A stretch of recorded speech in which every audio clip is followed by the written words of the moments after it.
a thought occurred to me that alcohol is a disinfectant, and if one drinks a reasonable amount of alcohol from time to time, not incriminating myself or anything, what kind of effect can that have on your gut bacteria? It can have some effect. I don't think you're seeing the sterilizing effect because ethanol's got to be much higher percentages than what you're going to drink on a Saturday night to actually kill your microbes. But there are certainly alcoholics have very different microbiota. It will affect the microbes in your mouth, especially doing alcohol shots, for example. But there's no data to show that you're sterilizing. No matter how much you drink on Saturday night, you can't sterilize your gut. Don't try it. But it does have some effect. Alcohol is actually a carbon source, so microbes can use that to grow. So you're actually feeding microbes in that sense too. So there's no real take-home do or don't drink in terms of this, but there are changes observed. Right next to her then.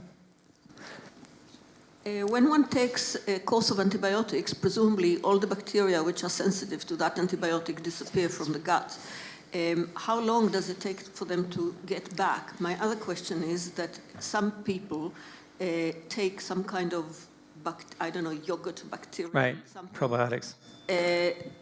Is there any value, when they take a course of antibiotic, is there any value in that? Yeah, great questions. So yes, when you take antibiotics, you think, okay, I got an ear infection, I have to go take an antibiotic. You don't just kill the organism causing the ear infection. You kill all microbes indiscriminately, or most microbes, depending on which antibiotic it is.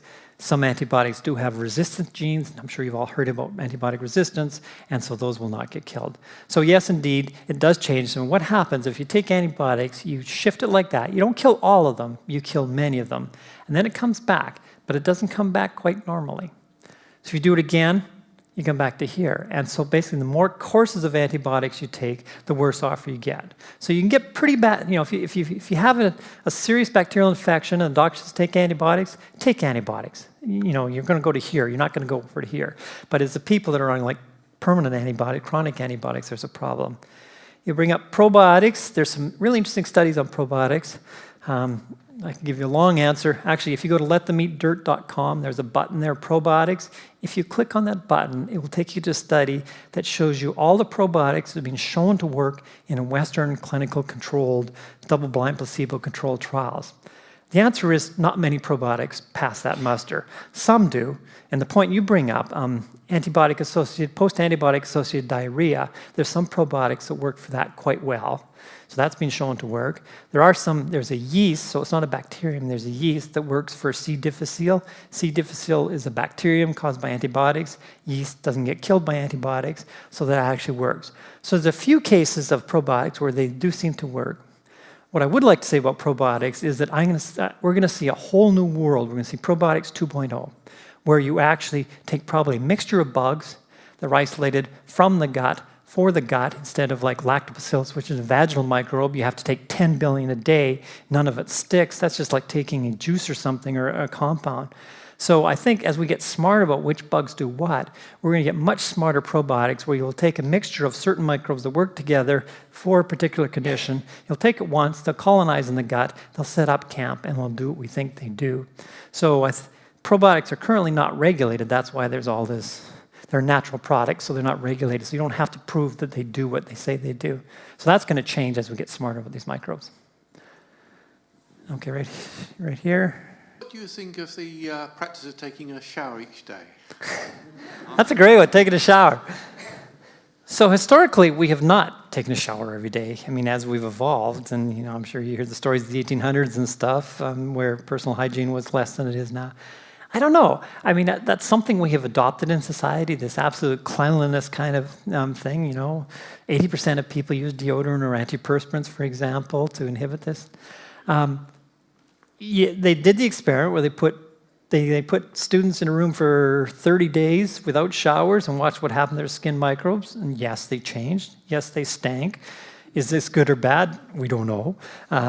So I don't have a good answer on the fact that, yes, you'll change your bugs if you don't shower. Your neighbors may not appreciate it, but so, yeah, I mean, we know that they cause body odor, and society says body odor is bad, so that's why I think we shower. But I don't know. It's not how we evolved. I mean, you think how ancestors lived. They weren't showering every day. They probably didn't wash that much at all. So. say crappy answer, but that's probably a bad joke, right? Now let's go over here.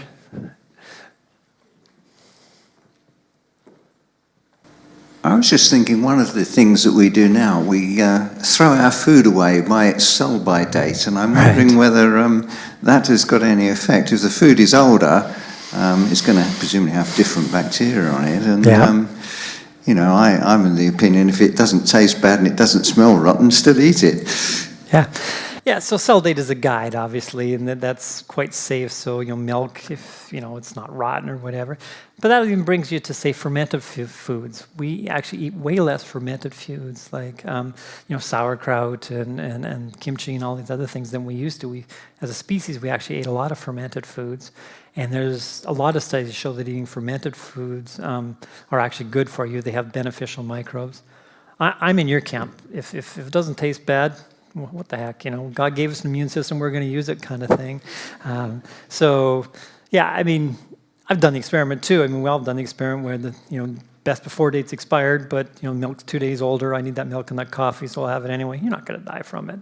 If it curdles the coffee, you chuck it out and you start again, right? But it's just a guide, yeah. Blue and black blazer, yeah, turn right there. He's had his left hand up. I'll go behind. No, you go ahead. Okay. No, you're you talked about the almost magical ability to transform fat people into thin people and vice versa using fecal transfer. And I wondered whether that was only when you were looking within families and twins and so on, because in life you kind of see there are some families where the whole family seems to be thin and other families where the whole family seems to be fat, which we'd all assumed until an hour ago was a genetic thing. And we're now wondering if it's to do with bugs passed down through the kind of natural relationships, as it were. Yeah, so it's the genetics of obesity is actually very little. It's mainly what you eat. And this applies to most things like aging and everything else. It's usually about 25% genes, 75% environment. So when I say environment, of course, I mean microbes, for example. People have not routinely been doing fecal transfers as weight loss programs yet. You know, they can't sign up for, you know, mail order from Amazon thin feces and have it for breakfast and lose weight and be happy kind of thing. So it's not there yet. I think it's more complex than originally thought. But generally speaking, from that I've seen with people that have a heavy-set family, most of that is diet-related. It's not genetic-related. But they haven't done the fecal transfers to the experiment you're alluding to. Go ahead. Hello. Yes. I didn't know you were up there. I ignored you the whole lecture. I am sorry. I didn't know you were up there. Hi, guys. The naughty kids at the back of the class. So you touched on something that I was thinking about earlier about the ability to shift the kind of microbial population. Is most of it essentially stat-wise kind of done at the bench, or is there any kind of mathematical modelling to see how different populations might interact or how you can push them? Yeah, you just hit the nail on the head where microbiome research is right now. So these are very complex communities. As I said, every one of us is different. There's no one bug that we all have, well, no one microbe in this audience. Everyone's different. So these are incredibly complex kind of bioinformatic problems. And really that's where we're at. They're working on the mathematical models. You will get into a fisticuff arguments if you want to define what is a healthy microbiota. I mean, all the stuff I've told you, we should know what healthy is, right? We know what bad is, but we actually don't know exactly what healthy is. So that's right where the research is. We can sequence all these microbes, say you're a healthy person, you're a diseased person, but what are these microbes doing? And I think, in a sense, we have to get away from the microbes to think of what do they do. If there are 10,000 microbial genes you need expressed in your gut, and it doesn't matter who does it, then who cares what the composition is? Maybe that's why people in Canada versus London versus Australia may have different microbes, but they're doing the same thing. So I think we're moving more towards the molecules they make that actually does with it. But it's confusing. The field is in chaos right now, and that's what everyone's trying to do, build the models to actually understand it. Was there any more up there while we're up there? Okay, good. Then we'll go back to, sure. Thank you very much. It was really, really interesting. I'm a mom of an 11 months baby. Congratulations. Thank you very much. And then when I take him to the play date and like 5 babies leak in the one toy, and do I really need to worry about it or just leave it and think it's okay. Yeah. So hopefully all the other kids are vaccinated, or you've got to worry, but that's usually not a problem. Again, that gets back to the hygiene balance. If one of those kids has severe diarrhea or the flu or something, I'd worry. But under normal situations, no. No, I mean, I think this is just part of natural kid being kid. They're trying to acquire as many microbes as they can early in life to say, yeah, that's normal, I'm not going to freak out about it kind of thing. And other than infection control, there's no studies to say that sharing microbes is particularly bad. It's probably good because all kids want is diverse of microbiotic populations they get early in life. So as long as the other kids aren't sick, go for it. Enjoy your coffee while you watch. Yeah. One up here. Thank you for the lecture. I know you explained about the chronic bowel diseases and how they were affected, but something like IBS or something, have there been any studies about that? Yeah. Irritable bowel syndrome. It's a fascinating one because there's no obvious symptoms in the bowel, even though these people say, my bowel hurts type thing.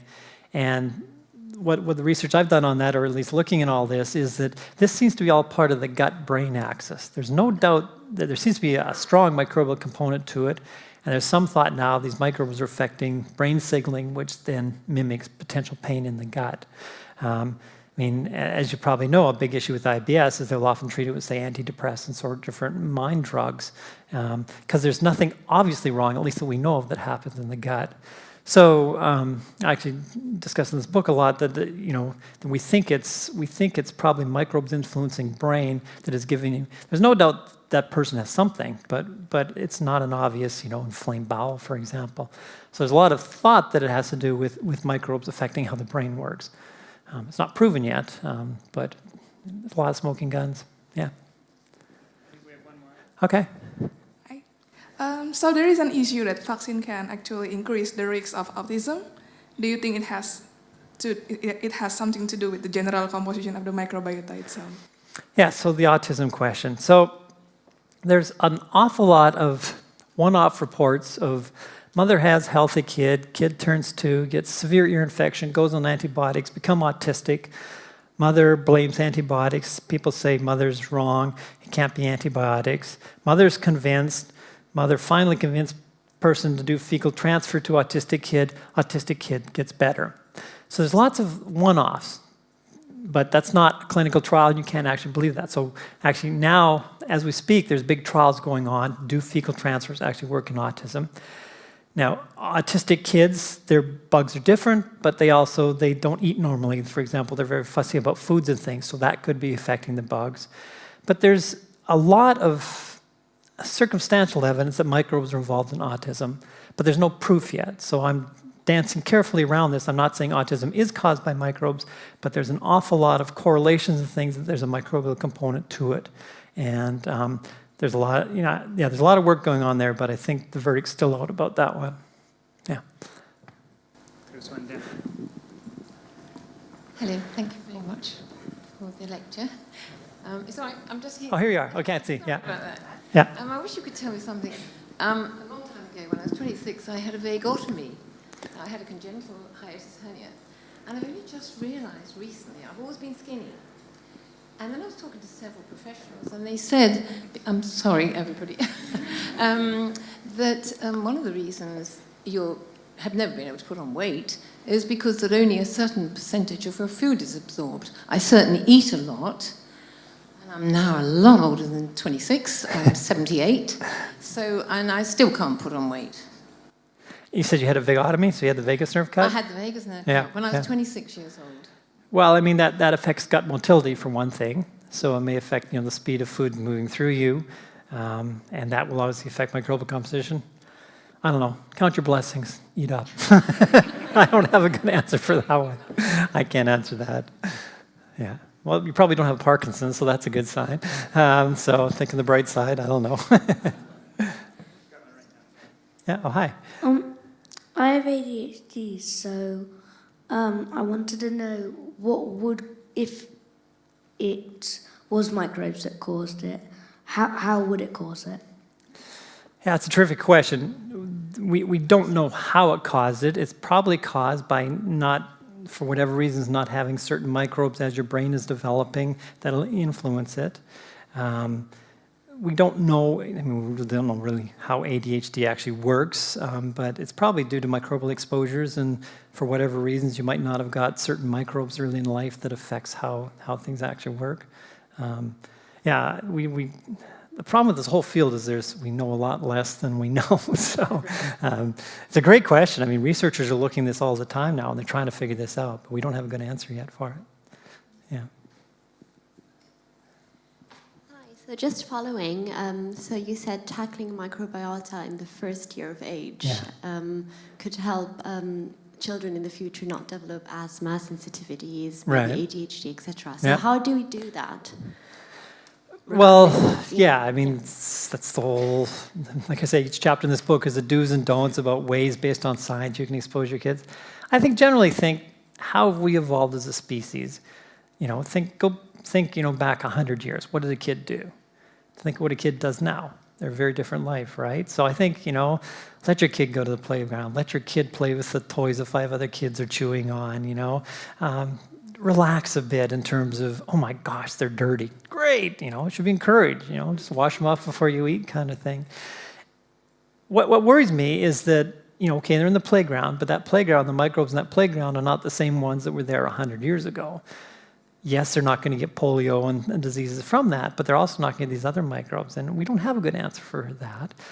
On the other hand, there's many, many normal people living in this world, as, you know, I gave you the death and doom scenario, but look around. I mean, this world is filled with healthy people, and, you know, it used to be the average age, people would die by 50, for example. You know, now we live a lot longer than that, so that's good. So I don't know, and I don't think anyone has those answers to that. But you know, if you do have a kid, I would urge you to think a little bit more about incorporating microbes into it and not freak out that the fact they got dirty. This is, you know, and this is sort of a message I'm trying to get out, that we need to sort of rethink how we let our kids interface with the world. I think we're not letting them interface enough with it. Yeah. Could psoriasis be on the list? Psoriasis is on the list, but how it works and what you can do about it is not on the list. So. Yeah, I mean, psoriasis is an immune disease, right? So anytime I say immune disease, you know there's microbes involved in it. There's some interesting studies about it. But how microbes affect it or prevent it or help treat it, that's not there yet. It is certainly one of them that's on the list for sure as potential microbial involvement, but that's as far as it is on the list. May I be greedy and have 2 questions, please? First one is C. difficile. I know there's been great results with fecal transfer. Who's the optimal donor? Is it somebody in your family who's grown up with it, or does it with just a healthy person? With C. diff, it's a healthy person, because C. diff is actually, I'm going to call it a wimpy pathogen. It's not very good at causing infections, and pretty much any microbe you put in the gut, it will displace it and it will not survive. So it doesn't have to be someone close to you. It can be a perfect stranger. They can be anonymous. You don't know whose feces it is. So pretty much any feces seems to work with C. diff. And your second? And the second one is, and I'm going to explain this very badly. During the Second World War, pregnant women in Holland were starving when they gave birth to their children, and they in turn gave birth to children who appeared to be extremely thin.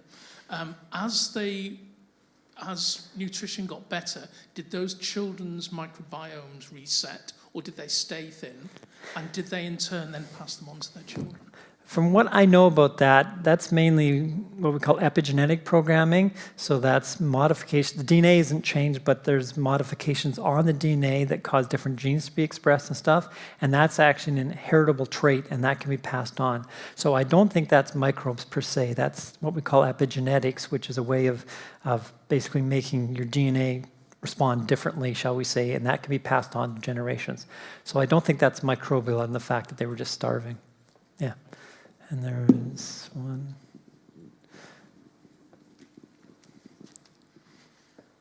Yeah, thanks very much for that. I'm not sure quite how to phrase this, but I was just wondering if there's been breakdowns of sanitation in certain localities or something like that, which you've learned from or research learns from, as opposed to working in the lab. In terms of causing effects and things. I mean, yeah. Or people are sharing each other's poo on a mass scale. Crudely, and, 10 years later, that's had an effect in the population. Generally speaking, when sanitation breaks down, like you saw in the Haiti earthquake, for example, you get cholera immediately. And so these infectious diseases come roaring in, clean water doesn't exist, you get these terrible diarrheas and things like that. Long-term studies sometimes show that, if there's a diarrheal outbreak, there's a difference. But again, the data's not really there.